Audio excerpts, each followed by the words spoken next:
person is writing in, we're seeing a lot more coyotes in our town. Can you help with this problem? Stan, I think we'll ask you to answer this one, please. There's an important distinction to make when you see a coyote either on the edge of town or in town, and that is, what is the animal doing? Is it just being a coyote? Is it hunting voles and mice like normal?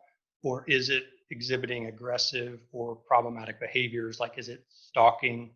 Is it approaching people without fear? Is it growling or snarling? I mean, just seeing a coyote is not cause for alarm, but seeing a coyote that is aggressively approaching someone or is stalking your pets, is jumping into the fence with your pets, those types of behaviors can be problematic.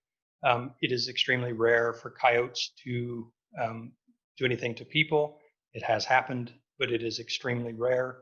In almost every case of aggressive coyotes, there is a feeding situation where somebody in the neighborhood is feeding these animals, and that takes away their wildness. It makes them more aggressive. It makes them expect food. They lose their fear of humans and they expect food. They become more emboldened and will approach neighborhoods and people much more closely than normal.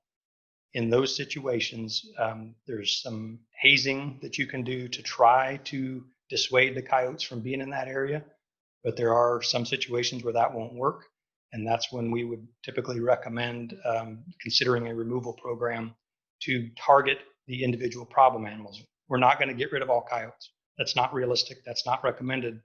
But sometimes you do need to target these individual problem coyote that is acting aggressively and causing, again, a threat to human health and safety. So, or property damage if it is attacking pets. So keep your pets very close. Be aware if you have seen them in the area. You may carry a walking stick, or if it's legal in your area, pepper spray, something that can help keep a coyote away from you and your pets when you're out walking. Scott, did I miss anything on that you'd like to add? No, I think you did a really good job, Stan.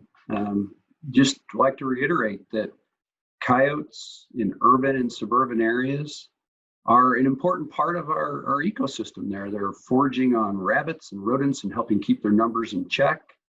And I'd like to reiterate that most of the time we have these conflicts in urban areas, like you said, it's a result of someone either intentionally or unintentionally feeding coyotes.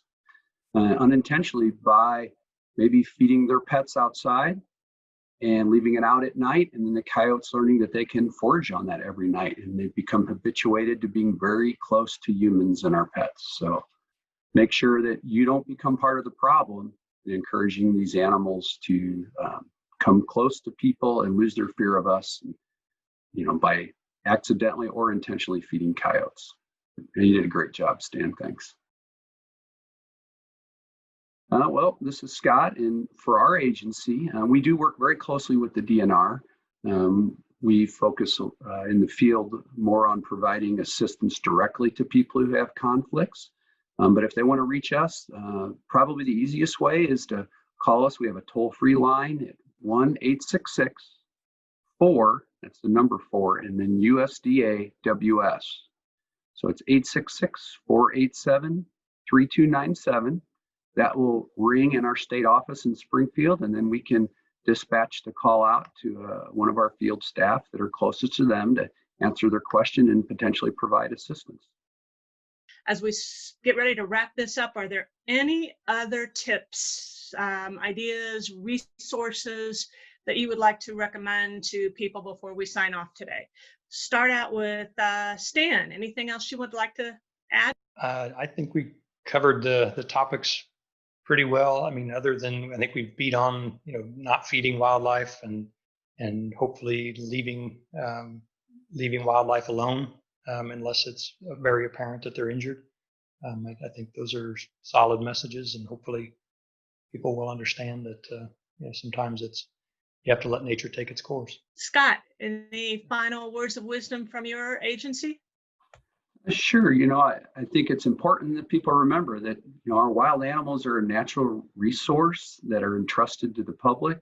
They're important for all Americans, and most people enjoy wild animals greatly. It's very fortunate that we have a very infrequent number of situations where we have conflicts with wild animals. And it's comforting to know that there are professionals out there who know that when that happens, there are options available to try to mitigate those problems. And if you contact either the DNR or Wildlife Services in Illinois, there are people who can tell you what your options are to help solve the problem very quickly.